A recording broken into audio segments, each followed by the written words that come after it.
The postseason just ended, and it's already on to 2025 with our first mock draft. Welcome into Fantasy Baseball today on Thursday, November 7th. I am Frank Stampfl, joined by Chris Towers. Today on the show, we are recapping our first mock draft for 2025, which we just did last week while the World Series was going on. And a bunch of stuff has already changed. We'll talk about that as well. We'll focus on some of the early rounds. We'll take a look at some surprising picks, then recap our teams. But as I mentioned, things are changing already. The GM meetings are going on right now, and we're learning about position changes and rumors on free agents and all this kind of crazy stuff. So we're getting the ridiculous Scott Boras quote. He has reached a point where every time I see a Boras at the winter meetings quote, I'm like, I can't tell if someone made this up or not. Yeah, I couldn't either. It's indistinguishable from parody. I had these for later on, but since you brought it up, I mean, we might as well just go through them now. I kind of think that Scott Boras and John Sterling might be related because some of these just dad joke isms they're really out there. So on Alex Bregman, he's an infusion of championship blood. He's AB positive. Because his name is AB.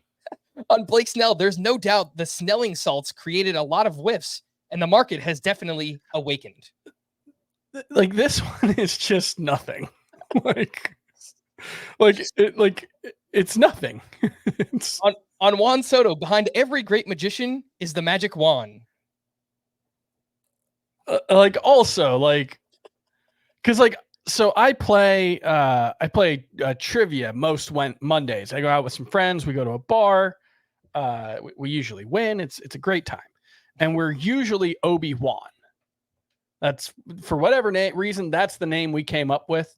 And so when I hear him say behind every great magician is the magic wand, I thought magic wand was what he was going for. And it was only until you said it that I was like, wand, that makes way more sense. Okay. I understand where he's going with that. This one on Corbin Burns. Essentially, he continues to be a Corbin copy of his previous seasons.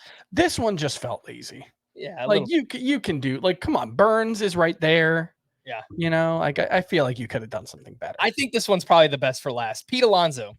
There's been a lot of talk about this being a bear market for first baseman, but for Pete's sake, it's the polar opposite. Yeah, sure. All right. I guess. Yeah. Yeah. Great times. That's how you know that the offseason has officially begun. We're getting the Scott Borasisms, GM meetings, and then obviously after this, winter meetings, and then probably a bunch of free agents won't sign until March 31st, and it'll be great. Let's get into our first mock draft and some of the details for this one. 12-team roto. I was drafting first overall. Scott was 4th, and Chris was 10th overall. Mind you, we did this draft again last week while the World Series was going on. We are extremely early in the process. The CBS draft room, it still has rankings from the previous season. It still has eligibility from the previous season. So again, everyone's kind of flying blind at this point. It causes some complications. When you don't have, because we talk about this a lot, in spring, where the default draft list kind of dictates a lot of how the flow of a draft will go. And we don't have that right now. We don't even know, in the draft room, Scott has to say, okay, Spencer Steer is only first base and outfield, or whatever, first base, third base, and outfield. Yeah. And so people will be like, oh, can we back that out? I drafted him as my second baseman. So these are way too early still. There are real drafts going on right now at NFBC. There's been about a dozen. This is I think it's really effective to set a baseline. I think that's I want to get that out at the front. I think it's worthwhile to say, this is where we were at the beginning of the offseason. And one draft will never establish a full baseline, but I think it's worth this is where we were. And then a bunch of stuff maybe changed, maybe didn't, maybe our perceptions of players changed. So I always think it's worthwhile to discuss these, even acknowledging this will look very different in February and March. 1,000%. And we will reference some of the NFBC ADP, as you mentioned. I think there's 15 drafts that have been completed so far. I'm still right smack in the middle of one draft myself. So we'll reference some of that. We'll obviously talk about this draft right now. Yeah, but lots of things are going to change. Players are going to sign, players are going to get traded. Steamer projections just come out. I think that's going to kind of change the perception in some people's minds on players as well.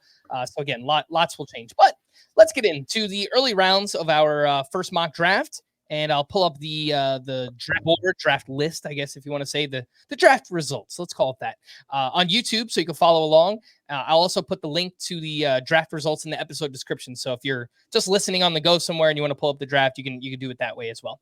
So in the first round, Chris, I was going to say no surprises, but there might be a surprise already. So I took Shohei Ohtani first overall, followed by Bobby Witt Jr., Aaron Judge, Juan Soto went to Scott, Gunnar Henderson, and then Ellie De La Cruz. And we just learned that, well, we knew Shohei Ohtani was dealing with a shoulder injury he suffered in the World Series. Turns out it's a torn labrum. He underwent surgery this week. The Dodgers expect that he'll be fully ready to go by spring training. A lot can change in a month, right? It's like if we did this draft on October 6th, then he's like the slam dunk, no doubt, first overall pick. We have no questions about it. And since then, we get the shoulder. We start thinking, all right, he's going to pitch. He's not going to run as much. Should we count him a little bit? So now there are questions. What do you think? So one thing that I was surprised by is if you look at Shohei Ohtani's career, he has played, by my calculation, it was 379 games as a hitter where he wasn't also pitching. That's like, obviously there were more than that because there are 5 out of every 6 days he wasn't pitching. But I mean, he was not in a rotation. And there were 379 games where he wasn't in the rotation, but he was still playing as a hitter. And in those games, he has averaged 1 stolen base every 15.8 plate appearances. When he's pitching, it's once every 24.4 plate appearances. That matters. I don't know. Well, yes. But I think it's worth pointing out that if you take out 2024, when he's not pitching, it rises to once every 23.3. Now, I said when he was pitching, it's once every 24.4. So before last year, he ran basically as often when he was pitching and when he wasn't, which I actually thought was surprising because I remember when he was a rookie and he got hurt, I remember him running more. But I guess it wasn't that much more often. But I think the takeaway there is 2024 is probably the big outlier for Shohei Ohtani as a base stealer. And you should probably expect him to go back to what he was in 2023, which, I mean, dude hit 50 homers, right? He was still one of the best hitters in baseball, but it was, I think, 20 stolen bases rather than 50 plus. And I don't think anybody should think he was going to steal 50 bases again. I think the shoulder injury makes that even less likely. I still think he's a 25 steal threat. And he was still the number 7 player in 2023 in only 135 games. So I don't think he's the slam dunk number 1. I think you can definitely consider Bobby Witt at number 1. I think there are reasonable arguments to be made that Bobby Witt is also not going to be as good in 2025 as he was in 2024. He probably doesn't hit 330 again or whatever it was. So I haven't decided who my number 1 overall player is going to be in a Roto league. I'm still leaning towards Shohei, but I think it's a little more wide open, like you said. I think it's totally defensible if you want to take the younger, up-and-coming Bobby Witt Jr., extremely durable. You know what you're going to get. It seems like 30-30 is kind of like the floor, the baseline for him. Would it surprise anyone if he goes like 40-40? I don't think so.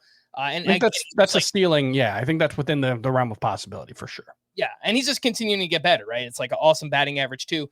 I did plug in, based on what you said, 1 stolen base every 24 plate appearances. Steamer currently has Ohtani projected for 689 plate appearances, which I do think is generous. That's a lot of plate appearances. That's a lot, yeah. If you do the calculation, it's 28 steals. So I don't, will he get to 28? That's on the higher end. I'd probably project something like 25 for Ohtani. But again, it's like just a couple other risk factors entered in here now with Shohei Ohtani. 7th overall in this draft was Jose Ramirez, followed by Mookie Betts, Ronald Acuna, Kyle Tucker, who went to you, Fernando Tatis, and Julio Rodriguez. And more has changed. Ronald Acuna was taken 9th overall in this mock, And during the GM meetings that are happening this week, Alex Anthopoulos said it does not seem like Acuna or Spencer Strider will be ready for opening day. Now, this is the second time that we're kind of getting wind of something like this. We heard some whispers, like a month ago, something like that. And we just kind of brushed it off like, all right, let's see how the offseason goes. He's kind of doubling down on it now, Chris. And look, it's very open-ended. It could be 2 weeks. It could be 2 months. Like, we have no idea how much time they're going to miss.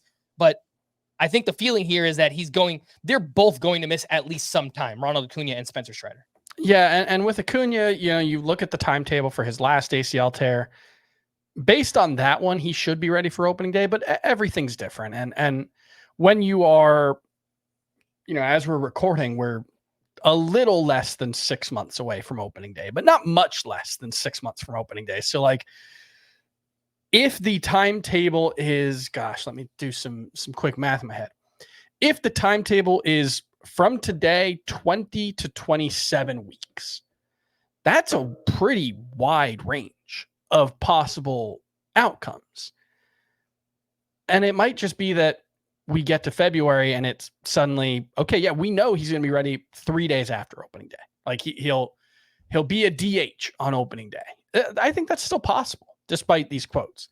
I think it's also possible at this point that it's May 1st or April 15th, so I just think when you're this far away, and this is a mock draft, so it doesn't matter in the same way that a draft that you actually play out would.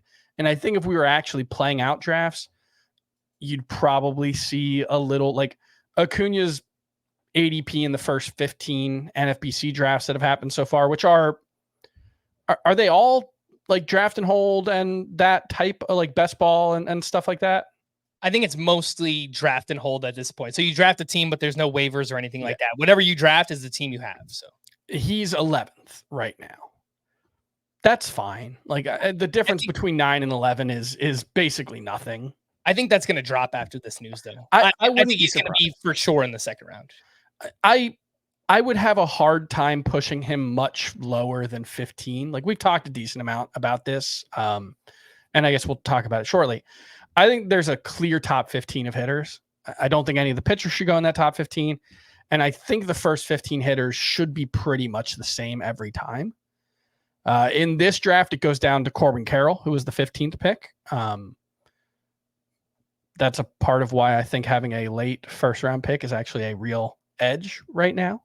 Mm-hmm. If you want to say Acuna should just be the 15th pick, I think that's perfectly reasonable. This is a guy we know has, I think, as high of upside as anybody in fantasy baseball. So I don't want to drop him too far right now when it's, he might not be ready for opening day. Okay, what does that actually mean? Yeah, no, it's a very ambiguous statement and it's very open-ended. So we'll have to wait. I mean, this is kind of the danger of, like, yes, you shouldn't be drafting this early, like normal people are not. And hopefully we do have more of that information once we get to February and March. Did want to mention with Mookie Betts, who went 8th overall in this draft. Dodgers GM Brandon Gomes said the assumption is that Mookie Betts will move back to the infield. And, again, doesn't say where. It could be shortstop, it could be second base, but I hope it's second base. If he gets second base, Chris, does that make you move Mookie Betts up a few spots? Is he closer like a top 5 pick if he has that second base eligibility? So looking at the guys who went ahead of him, he went 8th overall in this draft. Ohtani, Witt, Judge, no. Soto, no. Gunnar and Ellie, I don't think so. I think they're more sure to be standouts in the places that they are standouts. Gunnar in power and run production, Ellie in stolen bases. I tend to think Mookie is more towards even the first half of the second round right now. So, like, if you want to give him second base eligibility and say, hey, he's going to be eligible at the weakest position in fantasy, okay, I think you could move him up a little bit. But 8th overall, like, there's no way I'd take him over Jose Ramirez. I just couldn't do it, even with second base eligibility, right? So I think 8th is probably still close to the ceiling of where I'd rank him. I think that's totally fair. I think 8 to 12 is probably the right range for Mookie Betts. Before we get into the second round, reminder that you can always listen to FBT and our 5-minute podcast, Fantasy Baseball Today in 5, on Spotify. Scan the QR code if you're watching on YouTube, and that will take you right to the FBT Spotify feed. Let's take our first break, and when we return into the second round, right after this. It's going down, you can feel it in the crowd, type of thing you want to be around. Yeah. Me and my crew come through, y'all better get. And the ball is caught! It's a miracle! This is how we do where I come from. Yeah. It's going down, you can feel it in the crowd, type of thing you want to be around. Tripping up in the air to the 30 with some nifty moves. Speakers got a little too loud. You know the sound, got enough to go around. We about to get it, no doubt. Welcome back in. Let's jump into the second round of our way too early mock draft here. I have to remember to move this page on the side so that people can follow along with the draft results. But to begin the second round, we have Yordan Alvarez, Francisco Lindor, Corbin Carroll, who went to you, Chris, then Bryce Harper, Tarek Skubal, and Paul Skeens. So those first three hitters of round two, that represents the top 15 for you. You are muted, sir. Yes, I was. And yes, that is the end of the top 15 for me. I really think outside of the top four, so Ohtani, Witt, Judge, and Soto, I think the top three will go off the board in some order, those three. I think Soto will just be the number 4 pick in pretty much every draft unless someone takes Paul Skeens, which has happened before. Other than that, I think that's pretty set. I think 5 to 15 is basically wide open. And really, you could throw that stretch from Gunnar Henderson to Corbin Carroll in a hat and pull names out of it. And I'm not sure I would really disagree with the order. I think you can make a case for Vladimir Guerrero belonging in that group. I think you can make a case for Bryce Harper belonging in that group. But I think the top 15 is fairly clear. And this is why I said earlier, I think having one of those last 3 picks in the first round can be such an edge in a 12-team league because I don't know if there should be any difference between Gunnar Henderson and Kyle Tucker. I also don't know if there should be much difference between Gunnar Henderson and Corbin Carroll. Like you look at what they've done over the past 2 years, which is basically the only 2 full seasons we've seen from Gunnar Henderson and Corbin Carroll. Henderson has hit 18 more home runs. He has 24 more RBI. That's a big deal. Corbin Carroll has 19 more runs. He has a slightly lower batting average. He has 58 more stolen bases than Gunnar Henderson. Yeah. So, I think what you've seen from those 2 guys in their first 2 years in the majors, for fantasy purposes, effectively identical. It's a different shape, but the value is basically the same. And you look at the early Steamer rankings and her Steamer projections. Carroll's a $35.5 player. Gunnar Henderson's a $39 player. That's not nothing, but would you rather have Gunnar Henderson and Freddie Freeman, or Gunnar Henderson and Jarren Duran, or Kyle Tucker and Corbin Carroll?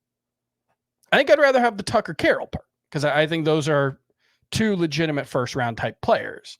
I think there's a gap. I mean, obviously I know Jarren Duran, what he did last year was not far off from that, if at all, but I don't expect him to be quite that good. So I think,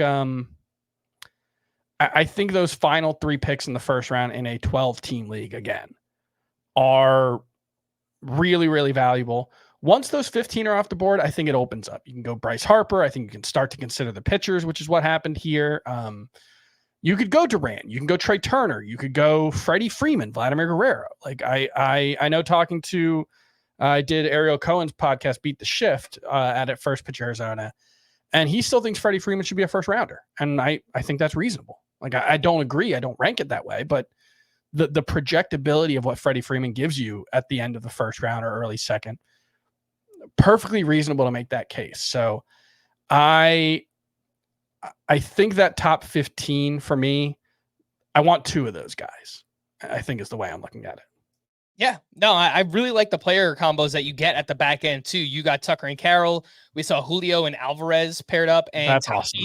Tatis and Lindor. I mean, you cover all bases, man. Yeah. It feels pretty awesome. Just getting back to something you said about like Soto being the 4th overall pick, and from 5 through 15, you can kind of juggle those guys.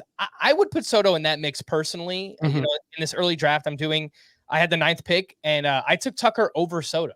I don't know if that's right or wrong, but I just like the base that Tucker gives me more with the maybe 35 home runs, 20 steals, 280 batting average. You forfeit a little bit. You're not going to get as many steals with Soto, but you'll probably get more power, better batting average. But it comes down to how you want to build your team. And for me, I'd rather have a few more steals than him. And last year, I mean, Tucker took a big step forward as a hitter. It was only 78 games. It was interrupted by the world's longest day-to-day injury, but he was on a 45 homer pace when healthy last year. And it's not like he slowed down when he got healthy, right? Like he came back and basically played like Kyle Tucker for the most part, if I'm remembering correctly. So like this is a guy we've seen steal 30 bases. We know he's in a great lineup. We know while he might not be a 320 hitter, he's hit 284 or better the last 2 seasons and 3 of the last 4. So yeah, I like if I could just lock in Kyle Tucker and Corbin Carroll on every single draft, like from now until opening day, you could just guarantee me that combo every time, I would just not worry about the first 2 rounds ever again. Like that's about as good a start as you can get. Let's move into the rest of the second round. Vladimir Guerrero went at 19 overall. Jarren Duran, Trey Turner went to Scott, Freddie Freeman, Jackson Churio, and Rafael Devers to me. So we talked about this before. If there's a chance that you could start, I mean, this isn't guaranteed to happen, but if you can start Ellie De La Cruz and Vlad, it just feels like a great combo.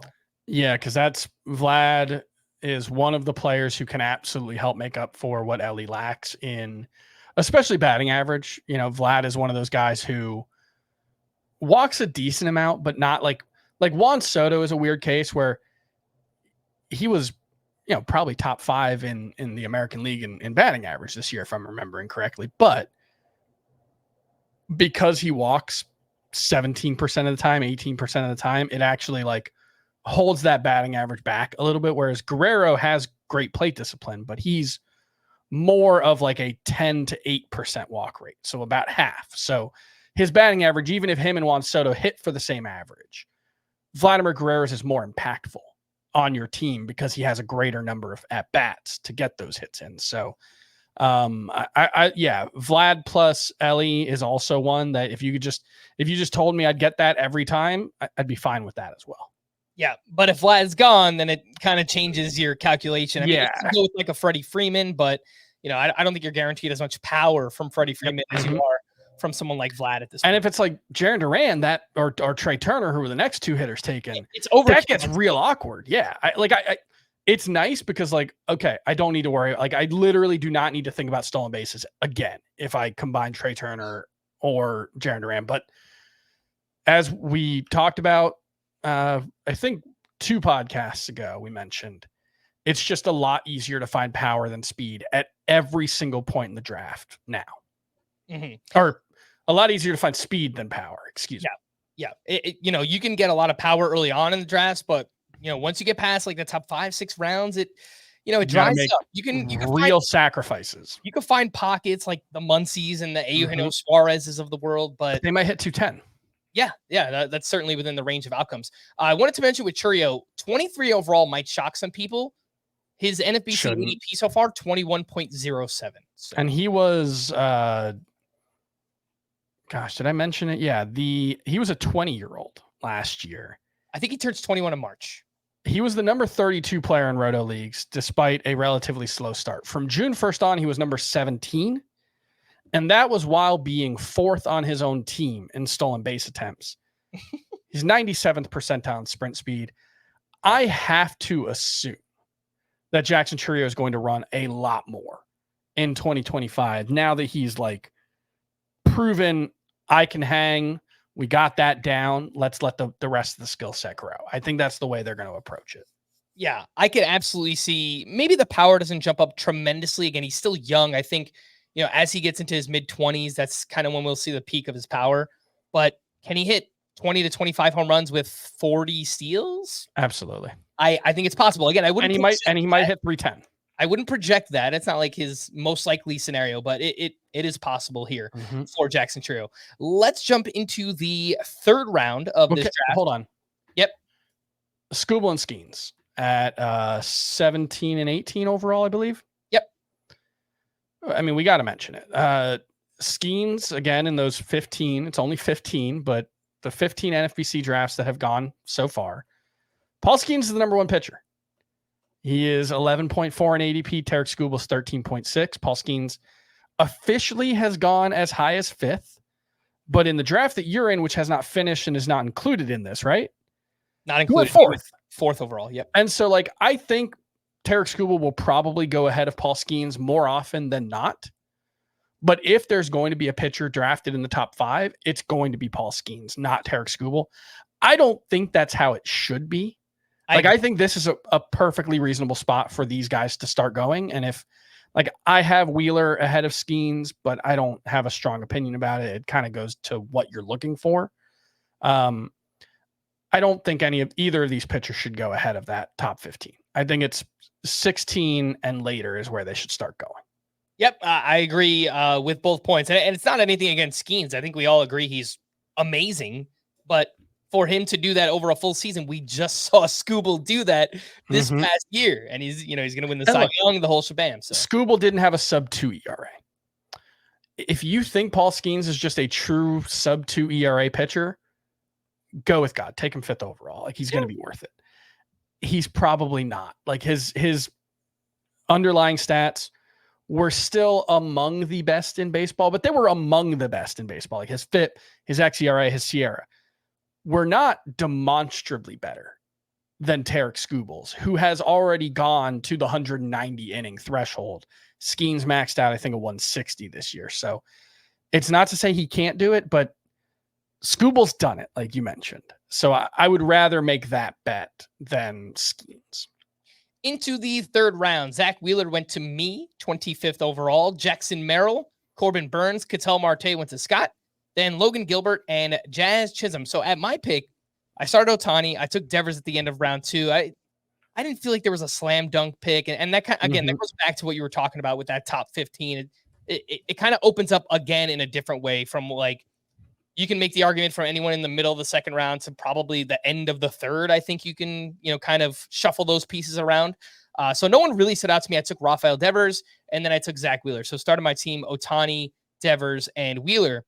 I was debating Jackson Merrill. I was debating Ketel Marte. I kind of wish I went with one of the hitters, Chris, because the pitching, it fell in this draft overall. The 4-5 turn, there were guys like Cole Reagans and Dylan Cease and Garrett Cole. They were all still there. I would have been fine with any of those as my SP1. Now, I don't know if every draft is going to play out like this, but again, this early draft that I'm doing, the same thing has happened. Pitching is falling. So that's just kind of like the early read on, what the ADP is going to look like. Will it stay that way? Probably not. Can I ask you a question? A second question after that question? Yes. Because it's always like, can I ask you a question? Well, you just did. Given that Rafael Devers is a 0 in speed, and we expect Shohei Ohtani to take a big step back in stolen bases, and maybe you're not that worried about it. Did you give any consideration to Jazz Chisholm at 25 overall, or is that just too rich for you? Not at all. Yeah. Okay.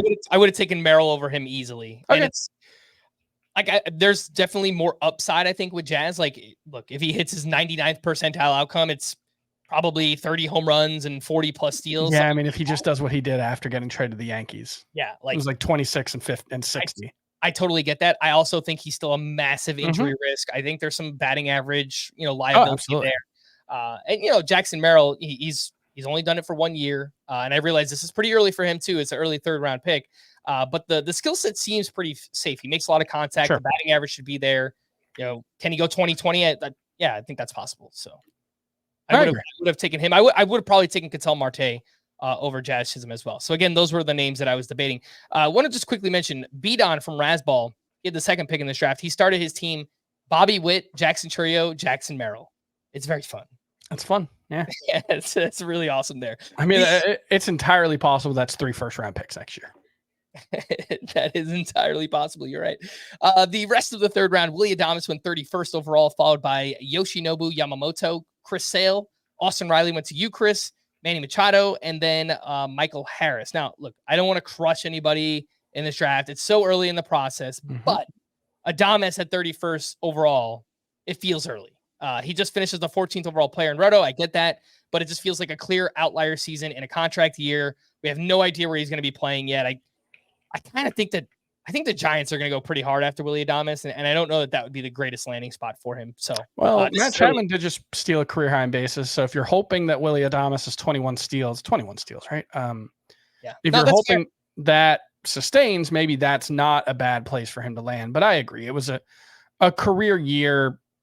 You're not paying full price because this is 17 picks later than his actual finish, but this was a guy who was going 60 spots later than this in last year's draft. So I agree that that's not the pick I would have gone with. There are several players, but it's like you said, it's tough at this point to care too much about the specific order when we know everyone's using different lists. The lists aren't in the draft room. It's easy to forget. There were several times, if you look at we have the chat transcript in CBS leagues that you can look at. There were several players where people were like, "Oh my God, I totally forgot about that guy." That happens in this when you're doing this. Yeah, for sure. I wanted to highlight your pick of Austin Riley, 34th overall. It just seems awesome. At the time we figured that's probably later than he's ever going to go in, normal drafts. His early ADP is 32.7. So I get it. I like if you can get Austin Riley in the mid to the end of third round in a lot of drafts, I know he's not going to give you any speed, but again, it's like to get a hitter who can hit 280 with 30 plus home runs, just to build that baseline out. And then you kind of have that batting average and that power for later on when you want to take the Xavier Edwards or Andres Jimenez's of the world. Like you need that power and that batting average base if you want to take those guys. So I think Austin Riley in the third is going to be an awesome pick. Yeah, from June 1st on, he was on a 30 homer pace while hitting 275. And he was Austin Riley after a cold 2 months. And then his season came to an early end with a hand or wrist injury that we have no concerns about lingering moving forward. So there was a 9 pick, 10 pick, 11 pick gap between him and Rafael Devers. I know when I took they should basically just go at the same time. I felt terrible. I was like, well, I don't know. Should I have let Devers go? Yeah. Should he be more of a late third round pick? But and in those NFC drafts, Devers ADP is 31, Riley's 32.7. They're one spot apart. Yeah. It kind of feels like they should probably be early third round picks. Yep. Like late second, early third round picks, both Devers and Austin Riley for next season. All right, let's take our final break. When we return, we'll talk about some other surprising picks from like the middle to later rounds of the draft. Obviously, we're not going to go in depth on every single round because there's other things that we want to get to. And obviously you could check out the results on the site.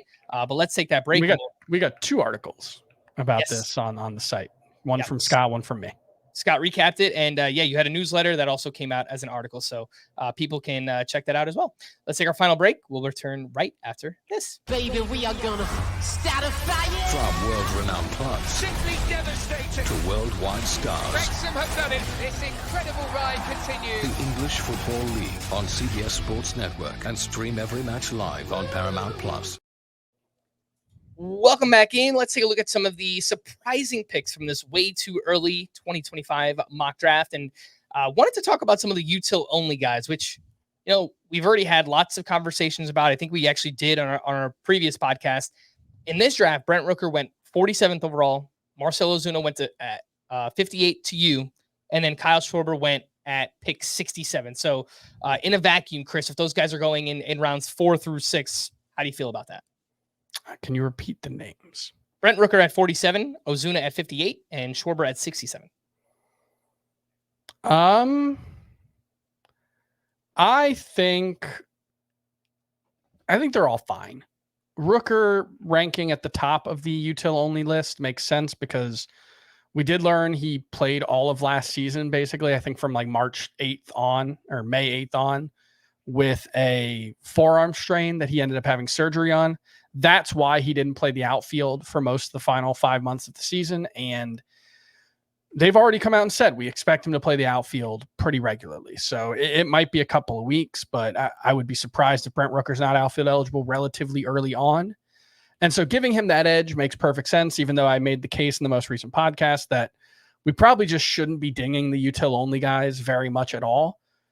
Rooker was a top 10 hitter last season. Ozuna and Schwarber were, I think, both top 20. So I'm going to draft a lot of the util only guys this year, I think.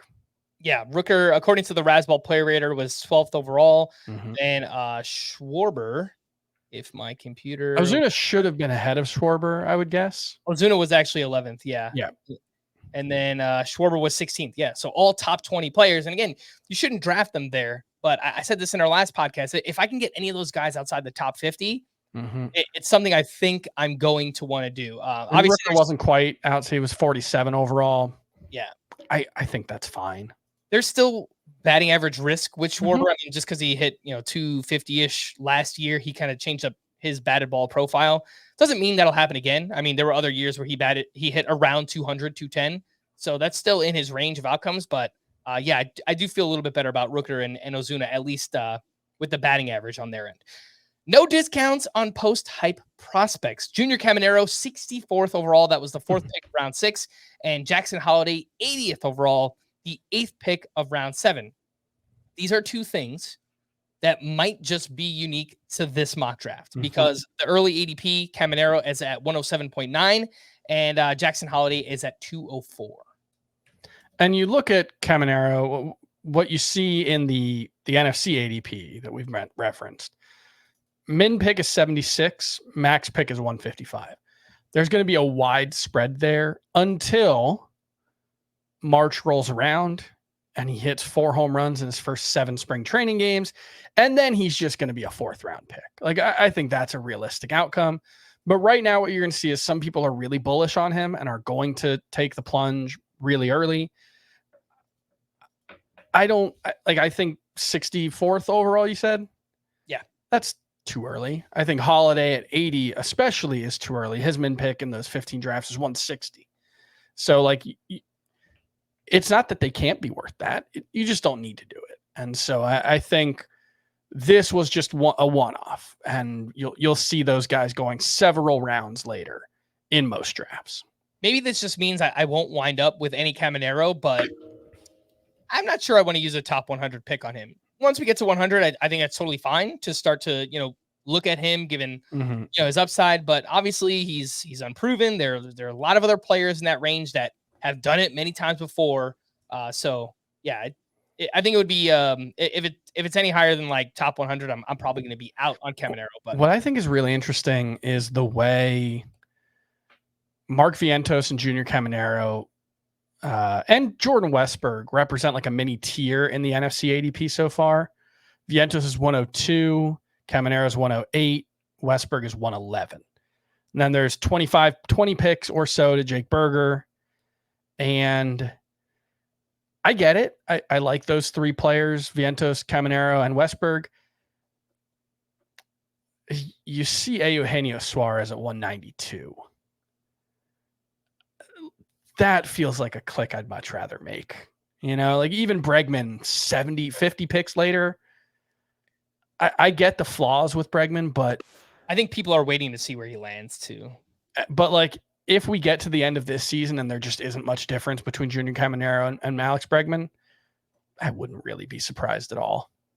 I don't know. Maybe I'm a hypocrite now because you brought up that mini tier, and in this mock draft we did, I took Westberg at 72nd overall. And, now seeing a little bit more of the data, like, yeah, he's second base eligible, right?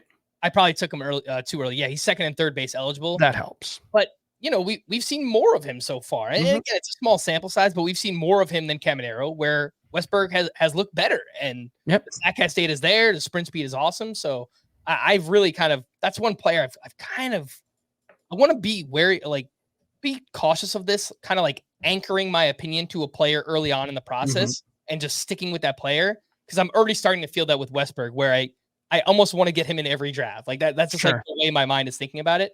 But it doesn't necessarily have to be that way. So let's move on to Spencer Strider, who went 70th overall. And we spoke about the news earlier that, Spencer Strider might not be ready for opening day. We spoke more about like where we think Acuna should go. What do you think about Strider, Chris? I mean, this is so interesting because, even if he returns on May 1st, he could be a top 5 pitcher from May 1st on, right? Again, it's kind of ambiguous. We don't know right now. Yeah, it's a very, very wide range of possible outcomes because if he's just the best pitcher in baseball from whenever he gets back, if it's May 1st, getting him, what is he, the 20th SP overall, something like that, you're not going to feel bad about that at all. But it's never a guarantee with guys coming back from Tommy John surgery. We like to think it is, especially if it's a first Tommy John surgery. And I think for the most part, guys tend to get back, but one setback, or if he's just not 100%, the thing is we're viewing the internal brace, not Tommy John surgery, as a positive. We don't know. Like, we just don't have a lot of data on the internal brace surgery. We don't know how it impacts players, especially in their first year back, because there just are not many starting pitchers who have done it. And so this is the same with Shohei Ohtani, pitcher only. I think closer to 90 would probably feel a little better for Strider, especially when you see some of the names, one name in particular, who went behind him. I'd clearly rather have Garrett Crochet than Spencer Strider, but like we talked about it in the most recent podcast, I think you can make a case for Garrett Crochet as a top 5 starting pitcher in fantasy. So let's talk about Garrett Crochet. That is what we call in the business a transition. 78th overall in this draft, and you pretty much said it, Chris. I think by the time he gets traded, I think it's almost a guarantee that he's going to be traded. He's going to be on a better team. He's not going to have restrictions. He's going to be a top 8. He's going to be a top 8 SP and ADP by then. I was going to say like top 10 pitcher drafted inside the top 50. And those two things could be even higher. It could be like top 5 pitcher drafted as like a top 3 round pick. I don't think that's crazy. If we are just doing with Garrett Crochet what we're doing with Paul Skeens, which is looking at the elite skill set and projecting a full season of that, I genuinely do not think there is much of a difference between the two of them, just in the skill set that they showed last year. Garrett Crochet led baseball in strikeout rate. He led baseball in strikeout minus walk rate. He had a 269 FIP, which was a quarter of a run higher than Paul Skeens. His Sierra right in that same range. xERA, I think actually might have been a little better for Garrett Crochet because he's a very good quality of contact guy. He added a sinker at the end of the season that I think is very interesting. I think Garrett Crochet, I haven't officially done it yet. I think he probably should be a top 10 starting pitcher. Let's talk about some of those other Tommy John returnees and Shane McClanahan. Shane O'Mac. Do I have the sound drop? And I do. Here comes the money. Here we go. Money talks. Here comes the money. Shane McClanahan, 88th overall. That's in the 8th round of a 12-team league. Felix Bautista at 121st overall. That's in the 11th round. Jacob deGrom, 126th overall. That was also the 11th round. And Sandy Alcantara went 169th overall, which was in the 15th round. I think, honestly, all 4 are probably going to move up a lot from this. I think the ones I probably agree with most are Felix Bautista and deGrom. Like, I don't know that Shane McClanahan, I understand we spoke about him and like the rest of the industry is probably going to be excited. Like Shane O'Mac is probably going to be a top 75 pick at least. His NFC ADP is not that. It's a small sample size, but it's 114. Oh, okay. Yeah, it's the 48 pitcher. There are probably 10 relievers. And I think top 36-ish is right for Shane McClanahan. So I think that ADP is actually perfectly on board because the thing about Shane O'Mac that nobody wants to talk about is we've got one unbelievably good season. That was 2022. He had a 2.54 ERA and a 2.79 xERA, elite strikeout numbers, best control of his career. 2021, he had an xERA over 4. 2023, before his injury, he had an xERA over 4 again. And his strikeout rate has been in the very good, but not elite range of like 25 to 27%. In 2023 or 2022, I think it was 31%. That is 1 elite season, 2 good seasons, but more SP 2 to 3, more like Freddie Peralta-ish. And now he's coming back from his second Tommy John surgery. So I think as your third starting pitcher with a ton of upside makes a lot of sense. But notably, I don't think you can do that if you took Blake Snell.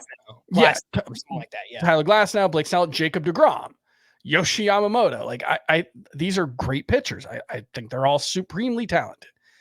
There are enough injury concerns with them that Shane McClanahan has to be more of a mid-rotation arm for fantasy and not he can't be your second big risk at the pitching position. So I think if anything, the ADP, the picks for McClanahan and deGrom should probably be flipped.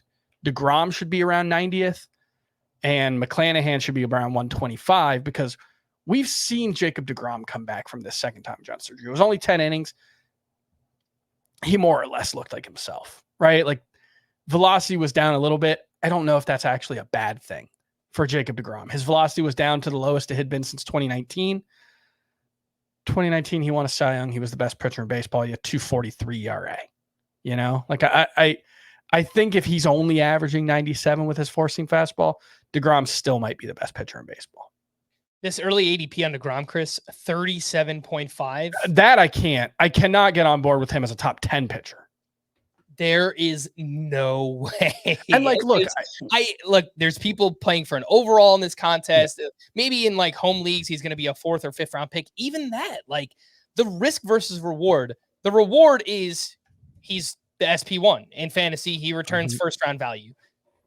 I think the odds of that happening are just so low. We have not seen this guy throw more than 92 innings in a season since like 2018, right? Or something, 2019, something like that. Now, I think it's 2019, but here is the counter argument there. He threw 92 innings in 2021, if I'm remembering correctly. Yeah, it was 2021, yep. And that's the most. He threw 92 innings. Would you like to guess where Jacob deGrom finished in the Fangraphs auction calculator in the 2021 season? Just among starting pitchers or just among starting pitchers? In 92 innings where he had a 108 ERA and a .55. He was probably a top 15 starting pitcher. You hate Jacob deGrom. Jacob deGrom was the number 3 starting pitcher in 2020. So that's what people will point to, right? Is that's we've also seen him also 3, like by the time he pitches next season, we're 4 years removed from that. Yeah, he was 32, I think, that year. 30. Why am I 32? Why am I struggling with that math? Yeah. Okay, 32, 33, something like that. He's gonna be 37 next year. So that's also I think it's perfectly reasonable to think that's the ceiling.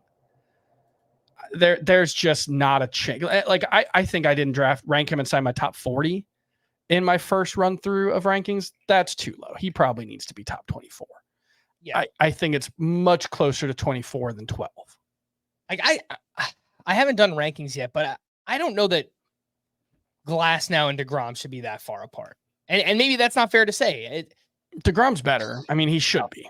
Like I hope that deGrom proves me wrong. Like he's so amazing to watch, and I hope he throws 150 innings and he's like a top 5 pitcher. It's just I cannot bank on it at all. The case for deGrom being well ahead of Glasnow is fairly simple, though. Glasnow's currently hurt. I mean, is he still hurt now? I mean, he ended the season hurt. Is he? Yeah, he was hurt the last time we saw. He had an elbow strain the last time we saw him. Jacob deGrom did not. So given their very similar injury track records, I think it's reasonable to go with deGrom. All right, let's wrap things up with some news and notes. Again, some interesting tidbits from the GM meetings that are going on right now. Obviously, we spoke about Ohtani, Acuna, and Strider. Those were the news items of the the utmost importance. Alex Bregman underwent surgery to remove a bone spur from his right elbow, and that elbow gave Bregman trouble for most of the second half. He should be 100% well ahead of spring training, and some of the early rumors coming out is that obviously the Astros are making him a priority to bring him back. The Washington Nationals have been rumored to be in on Bregman. They have a lot of money to spend, so it wouldn't surprise me if maybe not one of the top tier free agents, but like a Christian Walker or someone you wouldn't expect just winds up with the Nationals this offseason. So yeah, I think that's reasonable. Yeah. Yep. On to some other news. Blue Jays GM Ross Atkins was asked about trading Bo Bichette. He said, quote, "It's an easy no." All right. I don't get it, but sure. Like what else is he going to say, right? Yeah. You never like know. Occasionally GMs will just come out and say, yeah, we're not bringing that guy back up, but it's pretty rare. Yeah. So this could just be what we in the industry call a lie. Yeah. As we speculated on our last podcast, Wilson Contreras will be a full-time first baseman and DH next season. Ivan Herrera and Pedro Pajes will split catcher duties. And this is pretty big news because Contreras is going to see more playing time than your average starting catcher. Mm-hmm. In fact, it might be a lot more playing time. And he just has to stay on the field. Now, that has been a problem. Maybe this will help. He's not crouching down. He's had a lot of leg injuries in his career, hamstring, knee, calf, stuff like that. So if he's playing first base and he's DHing half the week, maybe this helps keep Contreras on the field. You would hope so, man, because he is still a legitimate impact bat. I mean, you look at the expected WOBA, 3 seasons in a row, he's been top 10 in MLB, not top 10%, excuse me, not among catchers. That's top 10% among all players, 364, 373, 366. He hasn't underperformed those by very much. His quality of contact data is exceptional. I think he should be the number 7 catcher as a result of this news. Like clear cut, no doubt about it. He's number 7 right behind Cal Raleigh or whichever. I think that's where Scott and I both had Cal Raleigh in Roto leagues. Mm-hmm. I think you could make a case for him at number 4. I think he is on a per game basis, probably a better hitter than Salvador Perez. And certainly he's younger. I think that's true. That feels true. No, that's true. And now he's not going to be playing catcher. So the injury risk should be lower. The playing time should be comparable, but I think you'd give an edge to Wilson Contreras. So I won't rank him there, but I think you can make a very strong case for him there. All right. The Blue Jays are open to moving Vladimir Guerrero Jr. to third base if they're able to acquire a first baseman this offseason. We keep hearing the Dodgers would be overwhelming favorites to sign Japanese phenom Roki Sasaki if he's posted from the Nippon Professional Baseball League. He's 23 years old. He throws 100 miles per hour. I know Lance Brazdowski has a video on his YouTube channel that I highly recommend checking out, which breaks down Roki Sasaki in depth. But Chris, if Sasaki gets posted, even if he doesn't go to the Dodgers, if he winds up in Major League Baseball, there's an argument for him to be drafted as a top 20, top 15 starting pitcher right away. I think you almost said top 12. I feel like I had to stop myself. The thing to keep in mind with Roki Sasaki is on a talent basis, he might be the most talented pitcher to come over from Japan. I mean, genuinely ever, right? We're talking about a guy who sits 98, 99 when he's healthy, touches 101, 102. He's got a crazy splitter. He's got a great slider. We talked about it. I think it was the start of the 2023 season. He threw a perfect game, followed it up with 8 perfect innings in his next start before being pulled. The stuff readings have been off the charts at times. However, he missed time in 2023 with an oblique injury. He missed, I think, the first month or 2 of the 2024 season with an arm injury of an unspecified nature is the best way to put it. And his stuff readings were way down. His strikeout rate plummeted in 2024. Still very good, especially relative to Japan. He had 129 and 111 innings, but this is a guy who's never thrown more than 130 innings in a season. This is a guy who has had injuries the last couple of seasons and has never pitched in a 5-man rotation and likely wouldn't. So there's a workload ceiling that's pretty hard of probably 150 innings or 160 innings. Then there's the injury risk. Then there's just, we think he's really good, but we don't know. Sure. So I think he's going to be drafted as a top 20 pitcher if he comes over. And to be clear, it's not at all certain because he's not 25 years old yet. He is still subject to the international amateur signing pool, which if he signs before December, I think the most he could reasonably get is like $2.5 million. Or if he signs after December, a team could use their whole budget and it would be like $7 million.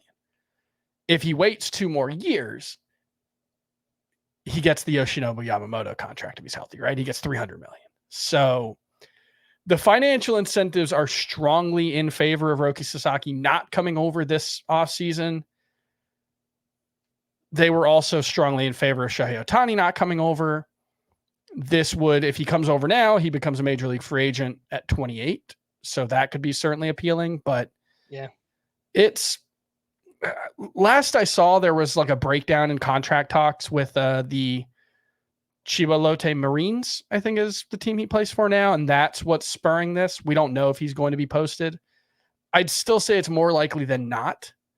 And I think we probably want to be a little cautious with Roki Sasaki, even though he's the most talented pitcher not currently in Major League Baseball. Yeah. Like, well, I'm counting prospects, right? So like Andrew Painter, Jackson Jobe. I think if you blind those guys all up, maybe someone takes Jackson Jobe ahead of him, but he's right there with those guys. Yeah. All right. I got a little over my skis on Roki Sasaki. Chris, talk me down a little bit. I'm writing about starting pitchers for tomorrow's FBT newsletter. Subscribe, cbssports.com/newsletters. And I'm doing like the 10 biggest questions at starting pitcher for 2025 because frankly, I wasn't ready to write my full preview. So I needed a little time to get my thoughts in order. And that was one of the big, do I need to know about Roki Sasaki yet? Here's what you need to know about him. Yeah. Is the way I'm framing it. Yeah. It's incredible context. And it's obviously it's good to know because someone like me or someone listening might say, wow, this guy's a phenom. We got to draft him top 20 starting pitcher. All right, let's throw some cold water on it a little bit. Maybe he's more of like you draft him as like your SP3, kind of what you said about McClanahan, right? Like SP3 with a bunch of upside, but there's some pretty clear downside. And yeah, by the way, way, ahead of ourselves, we don't know if he's going to come over or not. If you want to learn about Japanese baseball, a lot of what I've said about Roki Sasaki has come from Yakiyu Cosmo on Twitter. So check that account out. Great resource for Japanese baseball. Athletics GM David Forst told reporters Brent Rooker will not be traded this offseason. We'll see. Royce Lewis could be used more at second base next season. Could pick up some dual eligibility. Second base, that would help, obviously. Wouldn't mind that.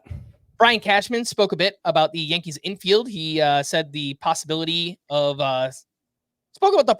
signing a third baseman and moving Jazz Chisholm back to second base. Also mentioned the possibility of just promoting within the organization.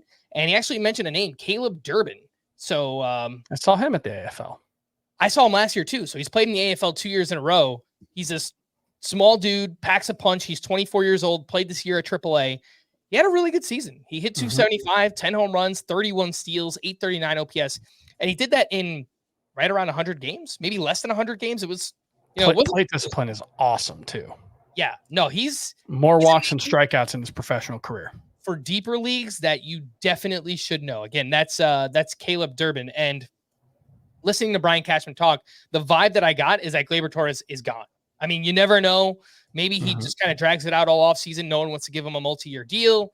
And, the Yankees say, all right, we'll take you back 1 year deal, prove it, blah, blah, blah. You're back on the market. But the vibe that I got is Gleyber is probably not back with the Yankees. So apparently the Braves are interested in Nathan Eovaldi. Giants president of baseball ops, Buster Posey. It just sounds weird. I'm not used to it yet. said the team will be looking for a shortstop this offseason rather than putting Tyler Fitzgerald there on an everyday basis. My guess is they probably view Fitzgerald more like a super utility type where they move him around the infield, the outfield, whatever it might be. But hearing them talk about a shortstop, Chris, that's what kind of makes me think they could be in on Willy Adames. So the Angels signed Kyle Hendricks to a 1-year, $2.5 million deal. It's a pretty bad rotation. Sure, so we'll probably get a chance to play, but he also had a 5.92 ERA and a 1.45 WHIP. So there's that. Yeah, he almost certainly doesn't matter. They have some young guys that I kind of want to see what they could do, like Caden Dana and Samuel Aldegari. Yeah, I want to see what some of those young guys could do. No love for young Kyle Hendricks, Jack Kohanowitz. Wow, that's fantastic. You can learn from him. Yeah, Who else for him to learn from? Two dudes who never strike anyone out, just vibing on the mound. Wow, I mean, stream your hitters against the Angels. There's going to be a lot of balls in play next season. And last but not least, the Rangers hired Skip Schumacher as a senior advisor of baseball operations. And it kind of just feels like he's the successor to Bruce Bochy whenever he retires for good. I know that the Marlins were close, Chris, to signing a manager. Have they announced that yet? I don't think so. Their top two candidates both backed out. So I think they've been looking at Dodgers first base coach. Yeah, I'm not going to pretend to have any opinions about the relative quality of any managerial candidates. Yeah, let alone first timers. I have no idea. Fair enough. We were going to kind of wrap everything up with talking about our teams, how they wound up in this mock draft, and look at the infield, outfield, and pitchers for both Chris and I, but we're out of time here. We're going to do it on our FBT and 5, a bonus one that's coming out Saturday. It'll be in this FBT feed, so check that out. Listen, you can find out how our teams turned out. And again, the articles are on the site if you want to follow along with the draft results. We are going to wrap there. For Chris, I am Frank. Thanks as always for tuning in to Fantasy Baseball today. Please make sure to follow and leave a 5-star rating on Apple or Spotify. And we will be back again next week. Bye-bye.